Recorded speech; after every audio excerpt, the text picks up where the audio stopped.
امریکہ کے state California کے شہر لاس اینجلس میں دھواں اٹھ رہا تھا۔ یہ ایک ہائیکنگ کی جگہ تھی جہاں ہر طرف چٹانیں موجود تھی۔ اسی جگہ دو آدمی ہائیکنگ کر رہے تھے۔ ان کی نظر دھوئیں پر پڑی، پھر انہوں نے پولیس کو کال کر دی۔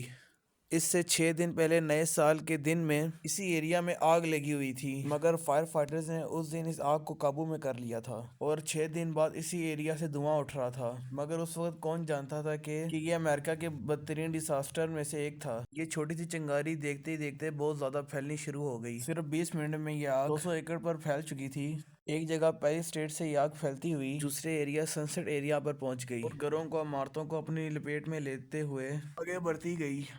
اس وقت ہزاروں فائر فائٹر اور 1000 سے بھی زیادہ فائر بریگیڈز کی گاڑیاں، 31 ہیلی کاپٹر اور جہاز تک اس پر پانی پھینک رہے تھے، لیکن آگ قابو پر نہیں آ رہی تھی۔ اس کی ایک بڑی وجہ ہوائیں تھی۔ ان ہواؤں کو سینٹا اینا ونڈز کہا جاتا ہے۔ اس جگہ یہ ہوائیں 60 میل پر آور کی سپیڈ سے چل رہی تھی۔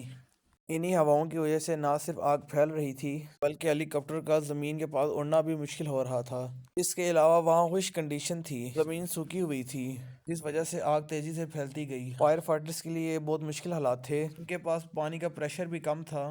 یہ آگ دیکھتے ہی دیکھتے اتنی زیادہ پھیل گئی، اس کے مقابلے پانی بھی کم پڑنا شروع ہو گیا۔ امریکہ کی ریاست کیلیفورنیا میں کئی بار آگ لگ چکی ہے، مگر اس بار جس تیزی سے یہ آگ پھیلی اس پر ایکسپرٹس بھی حیران ہیں۔ اس آگ میں تقریباً 12,000 سے زیادہ گھر اور بلڈنگز جل چکی ہیں۔ 1.5 لاکھ لوگ لاس اینجلس کو چھوڑ کر جا چکے ہیں۔ امریکہ کی اکانومی کو تقریباً $150 ارب جتنا نقصان ہو سکتا ہے۔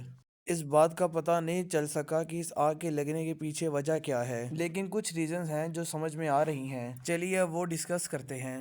اس کی پہلی وجہ بجلی کا گرنا ہو سکتا ہے کہ بجلی کے گرنے سے اس جگہ آگ لگ گئی، لیکن اس کے چانسز نہ ہونے کے برابر ہیں۔ کہ دوسری وجہ یہ ہو سکتی ہے کہ کسی نے جان بوجھ کر ادھر آگ لگا دی ہو۔ اس کی تیسری وجہ یہ بھی ہو سکتی ہے کہ کسی بجلی کی لائن پر آگ لگ گئی ہو۔ ایک وجہ یہ بھی ہو سکتی ہے کہ اس آگ کے لگنے سے 6 دن پہلے یہاں پر نیو ایئر کے موقع پر جو آگ لگی وہ دوبارہ بھڑک گئی ہو۔ نیو ایئر والے دن کچھ بچے یہاں پٹاخے لے آئے تھے جس کی وجہ سے وہ آگ لگی، اور ہو سکتا ہے کہ 6 دن بعد وہی آگ دوبارہ ایکٹیو ہو گئی ہو۔